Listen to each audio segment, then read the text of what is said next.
back to the story that's been developing throughout the day, what's been happening with Soweto residents in Joburg. The Gauteng Eskom spokesperson, inequality, saying that the debt owed by Soweto residents to Eskom is currently sitting at 4.8 billion rand.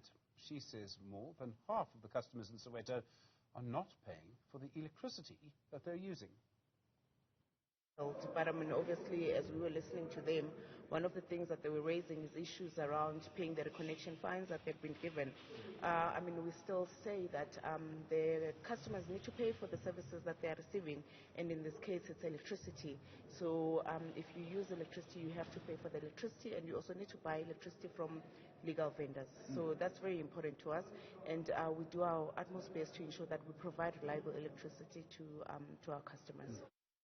You'll know how complicated this is. We had the protest today, residents in Soweto marching on the offices of the Joburg mayor. At the same time, Soweto is supplied with electricity directly by Eskom, so the city does not play an official role.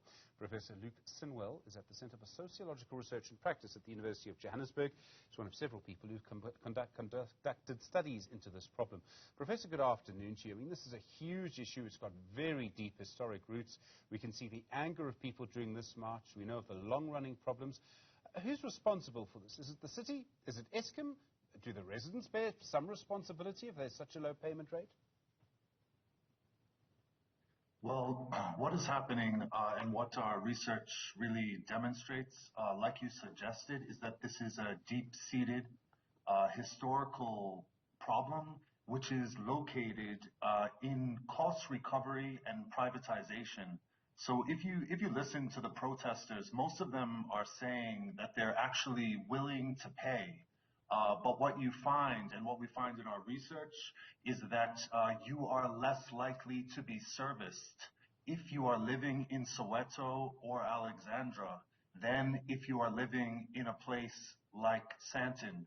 So you find that the transformers can be cut off for extended periods and that the servicing is much slower. So the councillors are actually responsible for ensuring that there's a degree or that service delivery takes place, including things like water, electricity, housing, and streets, but they're unable or they're much slower to deliver those things. Eskom, in turn, is implementing a policy called load reduction, which is basically a policy that was implemented in 2020, also in the middle of winter, when you want to have access, obviously, to heat. But this is a formal policy that discriminates against black working class communities like townships, informal settlements, and villages, that actually it cuts off entire communities on the basis that Eskom deduces they are less likely to be able to afford to pay. But whether or not you want to pay, you will be cut off. And you may be wanting to pay, but the fact that you have had a transformer, for example, in a case that we looked at in Sun Valley in Pimville, they were cut off for 14 months. The fact that that transformer has not been repaired means that people will take to the streets, even if they're willing to pay. So the poor people are actually in informal settlements, are scapegoated. It's said that they are unwilling to pay, when in fact this isn't always or usually the case. So, I mean, all of that may be true. Eskom will immediately say that they implement load reduction and they switch off these transformers or they don't repair them because of illegal connections. And I mean, there are middle people here, middlemen, I suppose, who are making money out of the situation as well. The point I'm making is that Eskom says it implements load reduction not just because people don't pay, but because the transformer cannot carry the load created by illegal connections. That's their argument. That may be the argument, but what they do, regardless of whether or not there are illegal connections in a particular community, they're still disconnecting those areas. The other fact of the matter is that it is not low-income residential areas that use the most electricity. So corporations use a lot of electricity, and they also pay. This is another important point that matters, is that corporations use a significant proportion of electricity, but they pay 9 to 10 times less per unit of electricity. So what it means is that Eskom is in fact willing to sell electricity in order for corporations, in order to make profits, but when it comes to the people, it cuts them off if it deems that community as being unwilling to pay. But it also means that the reason why we're calling it, I haven't brought up this term yet, but the reason why we're calling it energy racism is because, one, it disproportionately affects black working class communities, but also the price of electricity is not something that is absolute, but it's relative to one's income. So that means if you're making 6,000 rands and you pay 800 for your electricity, that will not be the same cost for you if you're making a less amount of money. So Eskom, and you would have heard the clip from Amanda Kleti, the Gauteng spokesperson for Eskom a few moments ago, saying, and it comes back to the fact that electricity costs money to produce. And it clearly costs more to produce and distribute than people can pay. Now, we can argue that government should subsidize electricity, but Eskom already has debt of over 400 billion rand, and there's a limit probably to how far government and councils, by the way, can go. So the risk here is that this deep-seated problem, which goes back to at least 1985, I think, is not going to be resolved in any significant way for the next 20 years. Yeah, that appears to be true. But what's happening now is that, and I think the reason why people are protesting is because those who are living in places like Soweto, in places like Khayelitsha, in Orange Farm, are disproportionately affected by the crisis. They are more likely to be cut off, and they're more likely actually to pay more, to be the ones who actually have to pay, through the fact that if they're cut off for 12 months for not having a transformer, that's probably not going to happen in a suburb like where I'm staying.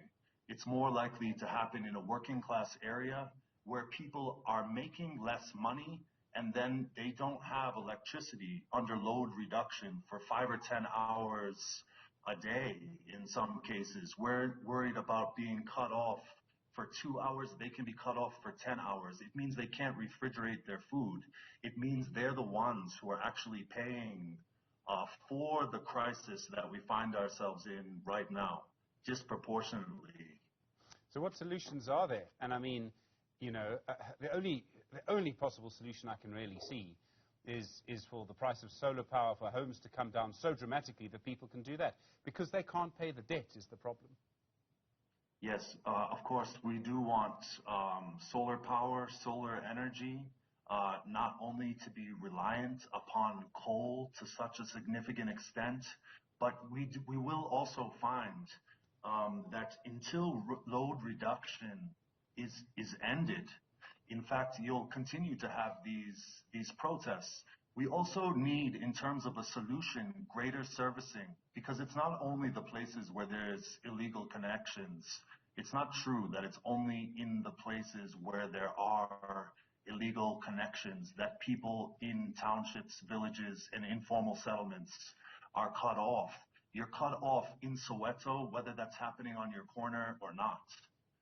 So until we have better servicing in poor and working class areas in terms of like fixing electricity and transformers, we are going to find people protesting in the streets to put pressure on those in powerful positions who can potentially respond, at least to turn people's electricity on and to fix a transformer. I don't know if that person is the Joburg mayor. Technically, I imagine she and the city have very little say over what happens here. It's at the moment a relationship directly between Eskom and its customers. There's a direct relationship between them. There has been a suggestion that this area should be taken over by the city in terms of electricity provision, but I don't know if that solves the real underlying structure of the problem. Yeah, it doesn't, the structure of the problem is linked to racial capitalism, cost recovery, and privatization, which leads to people being unlikely to be able to afford to pay for electricity. If you have to pay the same amount in an informal settlement, or if you don't have access to electricity in an informal settlement, it means you are more likely to be actually to reconnect or to connect yourself illegally. But the strategy that they're using is to put pressure on people who they believe are in a powerful position and can actually, it's not as if the mayor has no power in terms of putting pressure on Eskom. So their strategy is to find someone who they think can actually respond.